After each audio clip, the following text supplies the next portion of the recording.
Hi there, book friends. Welcome back to the channel. I'm Joan. I'm the book collector. This is my quest to not just collect books, but to read them and then talk about them. And I don't really have a lot of people that want to hear me ranting on about books. So I started the book collector. If you are new, you're welcome. Please feel free to leave me a comment or a question in the comments down below. And if you're returning, thank you. I'm really excited. So this is a mid-month check-in and it's May. So, love the alliteration, mid-month May check-in. The check-in, not so much, but maybe there's something out there. Anyway, I wanted to talk to you about what I've read so far and what is coming up and what I've sort of left behind. I have this little reading journal and I start the month by putting in pencil the stuff that's left over from the last month. And I had quite a few. I had started a ton of books last month and they kind of became, I had a little World War II fatigue. So I got some other books and that's what I'm reading. And once I'm finished with them, they go into pen. And then if I'm gonna keep attempting or finish, they go over to the next month. So anyway, having said all that, let's talk about what I have finished. Do we go in some sort of order or do you just want me to say? I started the month with these two Kristen Hanna books. They're very similar-ish. They're some of her earlier works. Were they my favorite? No. But were they fine? I needed something to jump me back into reading. So maybe it was the first weekend in May.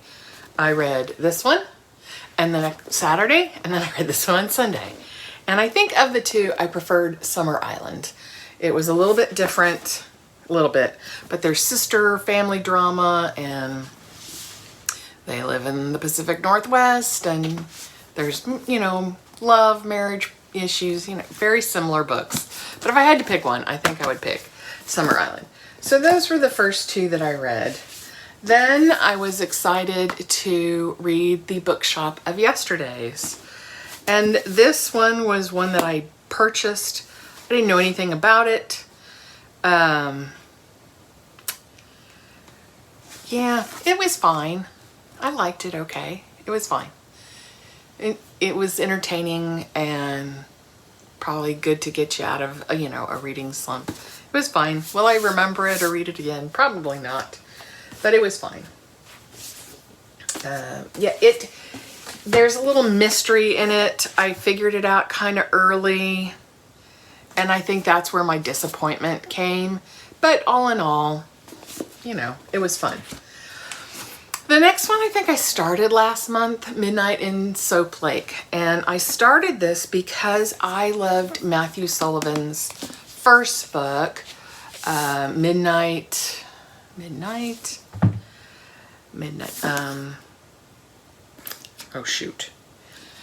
at the Bright Ideas Bookstore. I love it so much I couldn't remember the title. I loved that book. It was really fun and I was on the edge of my seat. And so I loved it so much that I saw he had just published this book. I don't love this one as much.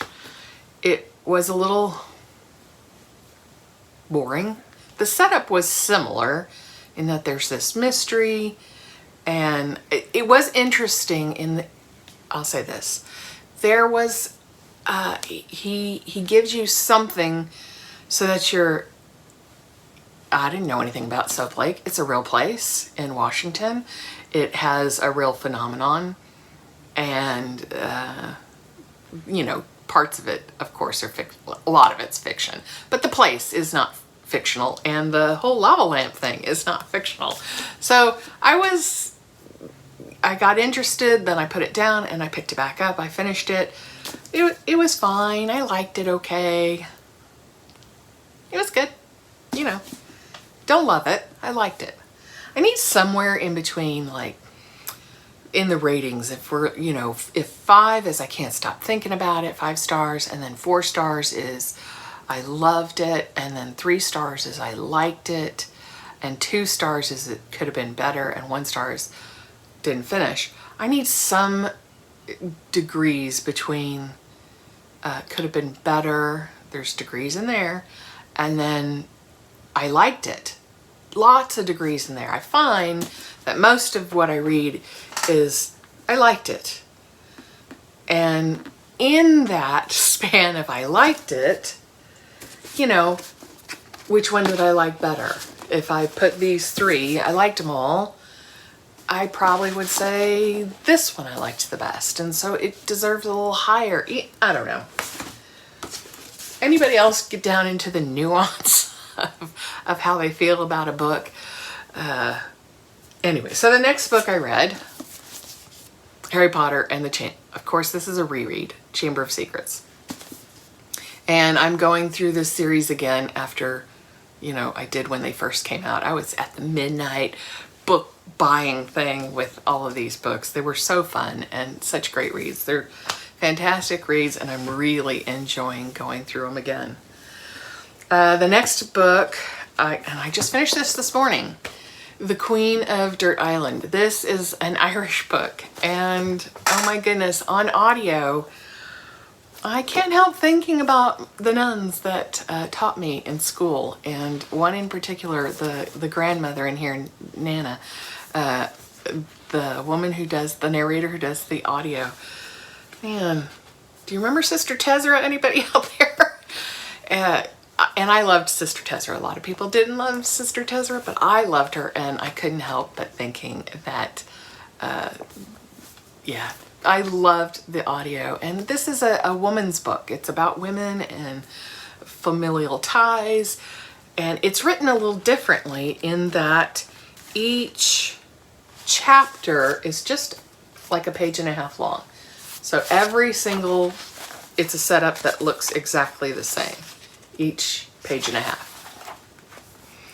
And it was weird at first, but it allowed an ease of reading where I felt like I didn't need to read 50-page chapter I could read a couple pages, you know, not that I did, but I didn't feel a pressure with it. And I really enjoyed it. I enjoyed it a lot. I don't know where I'd star it. Definitely higher than this one. But I'm not, you know, I'm just at I would say 4. I did like it a lot. I don't know, I'm hesitant to say I did like it a lot though. I really thoroughly enjoyed it.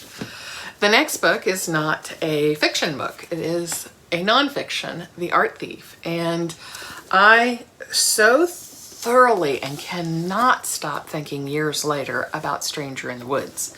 And I think I put it on a video that I did last time. And so I finished The Art Thief. It is very interesting, and I'm not sure I liked the narrator of this one. I think I would have been better off just reading my hard copy, which I do. I read along and listen, and I like to have the audio as a companion so that if I go in the car, I'm not stopping where I was. But I don't think I liked the narrator on this, and it does impact a little bit.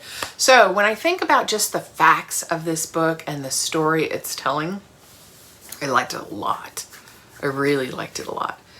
And I think about it, and it's just so stinking interesting, as was Stranger in the Woods. Stranger in the Woods would be my first choice, but this is a fast little read, and it was excellent investment in my time.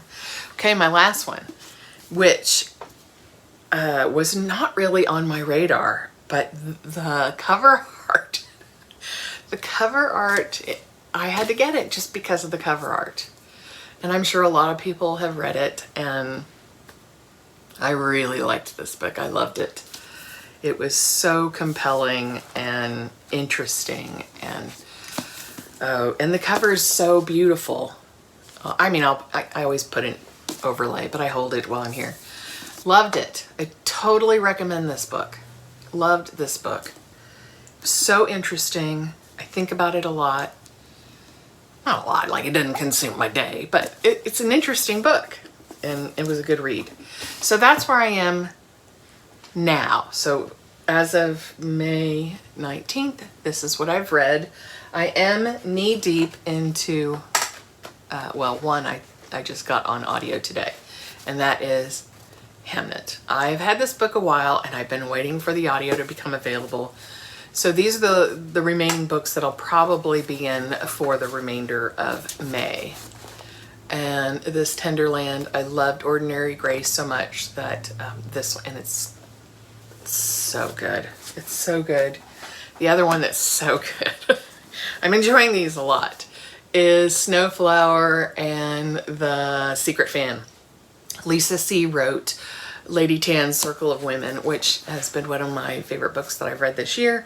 So I wanted to pick up another one of her books, and it's very good as well. And then the last one, just got lucky, and this is Remarkably Bright Creatures. And look how cute this copy is. My friend Diane, she was in the airport and she showed it to me and I was like, okay, now I have to get that book because it's so stinking cute. And just as a little bonus, I don't want to make the video too long, but my sweet second son gave me Mother's Day, a little Mother's Day present. He was like, well, if you don't like it, you don't have to say anything or whatever. But these bookmarks, I have 3 of them.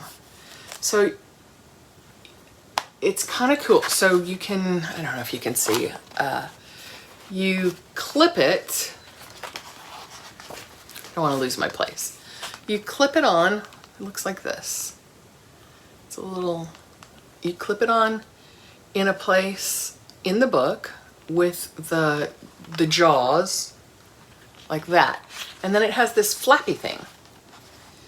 And you flap it like this. So then when you read, isn't that cool?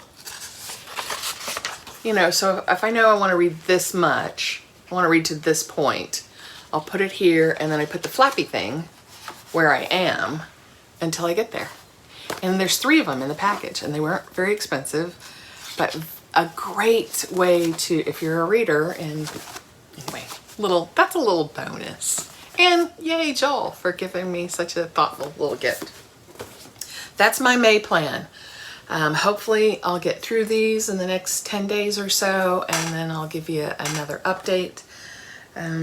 If I had to recommend any of the books, Harry Potter's always going to be a wreck, but otherwise it would be these 3 books would be on the top of my pile for, you know, this is different, Irish and women and familial. This is a mystery that does not disappoint. And this is a nonfiction, unbelievable true crime. I mean, there's no murder, but it is a crime. It's yeah, very cool. So that's all I have for now. Little brief mid-month update, and until next time, keep reading.